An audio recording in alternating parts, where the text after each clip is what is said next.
Hi, I'm Daniel from Ratings.com. Today we're testing the Samsung NU7100. It's a decent 4K TV with extremely low input lag, but it lacks more advanced features. We bought the 55-inch NU7100 to test, but it's also available in a range of sizes from 40 inches up to 75 inches. We expect these sizes to have very similar picture quality, but larger TVs do tend to have more uniformity issues. We bought and tested the US model, but we expect this review to apply to the European NU7100 as well. First, we'll look at the design of the TV and then move on to the picture quality. We'll also look at the motion handling and input lag, and then compare to these competing models which are currently available. The design of the NU7100 is great. The TV has a fairly wide footprint, but this allows placing a soundbar in between the legs, and the stand does feel sturdy. Under the logo on the front of the TV is a single button. This can be used to do basic functions like cycling between inputs or turning on the TV, but it isn't very easy to use. Each function requires a combination of short presses or holding the button down, and the small button can be difficult to find by feel. The borders of the TV have an average thickness and a textured plastic finish, which looks quite good. When viewed from the side, the TV does appear quite thin, which is good as it won't stick out much when wall-mounted. The inputs are located on the left-hand side of the TV. They're fairly easy to access if the TV is placed close to a wall, which is good. Grooves in the back of the TV allow routing cables across to the legs, just like the Samsung NU8000. Clips are also included and can be used to keep cables tidy. Looking at the TV with a thermal camera, we can see a distinct warm area near the bottom due to the edge-lit LEDs. This is unlikely to cause any issues. Now we'll move on to the picture quality. We'll be comparing to currently available TVs, but competing models may change as new TVs are released throughout the year. For an updated comparison with new models as we buy and test them, see the review page on our website, which is linked below. The NU7100 has a high native contrast ratio, which is great for deep dark scenes.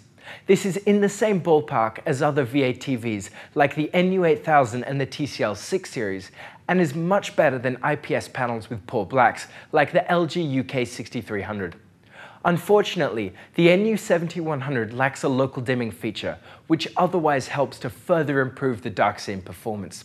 If you care about the deepest blacks when viewing in a dark room, then the NU8000 has local dimming but it doesn't work well, or the TCL 6 series has a full array local dimming.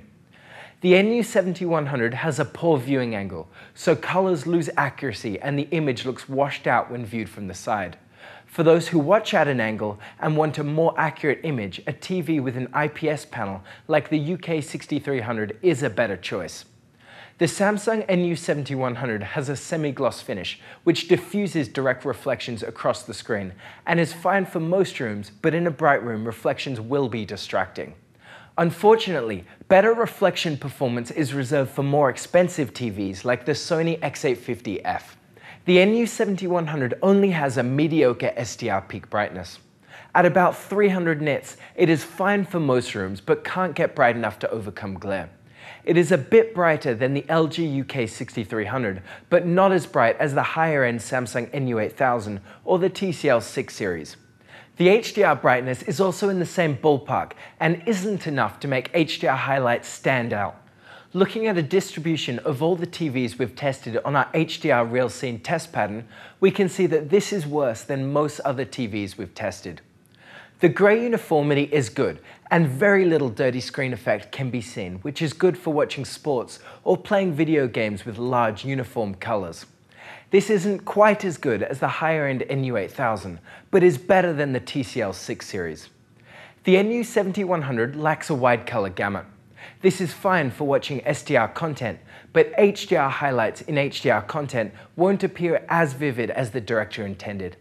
If you care about vivid colors in HDR, then the higher-end NU8000 or the TCL 6 series are both a better choice. The response time of the NU7100 is mediocre and results in a fairly dark blur trail to the left of our moving logo. This is fine for most usages such as watching TV or movies, but will result in a bit more blur when playing fast-paced games. To counteract some of the persistence blur, the NU7100 is able to flicker the backlight at 60 Hz. This helps to increase the clarity of 60 FPS games, but does result in noticeable flicker, and many people find this distracting. The input lag of the NU7100 is low, which is excellent. When in game or PC mode, the input lag is between 13 and 15 milliseconds, so games feel responsive. This applies for SDR or HDR and 1080p or 4K signals. Like other Samsung TVs, the NU7100 has the Tizen Smart Platform, which is also called Smart Hub. Unlike higher-end models, the NU7100 lacks many animations, which actually makes it feel a bit more responsive. It is simple to use with the basic IR remote, and there are many apps available like Netflix, YouTube, and Amazon Video. The sound of the TV is mediocre. It gets decently loud, but this may not be enough for large or noisy rooms, and it can't produce deep bass. If you care about sound, then an external sound system is the way to go. So overall, the NU7100 is a fairly basic 4K TV.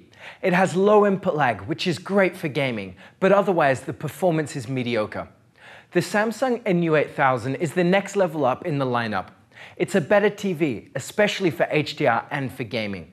It can get much brighter and can produce vivid highlights. It also supports gaming features like variable refresh rates with an AMD graphics card and an Xbox One S or X. It can interpolate low frame rate content to smooth out gameplay with very little lag. The TCL 6 series is a budget TV with impressive features. It has local dimming to improve the picture quality in dark scenes and also gets much brighter, especially for HDR.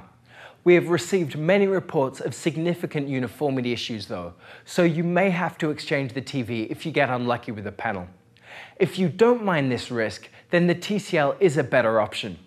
The LG UK6300 is an IPS TV with wide viewing angles, so it remains accurate when viewed at an angle. Unfortunately, in dark rooms, the blacks appear grey due to the low native contrast ratio. If you've got a bright room with wide seating, then the LG may be a better choice, but otherwise go with the Samsung. The Vizio E-Series 2018 offers fairly similar performance to the Samsung, but with better motion handling due to the faster response time. It also has a basic local dimming feature, but it doesn't work well. Both TVs have excellent low input lag and a high native contrast ratio, so the Vizio is a slightly better pick overall. So that's it. What do you think of the Samsung NU7100? Let us know in the comments below. You can check out all of the measurements on our website, and if you like this video, subscribe to our channel or become a contributor. Thank you for watching, and see you next time.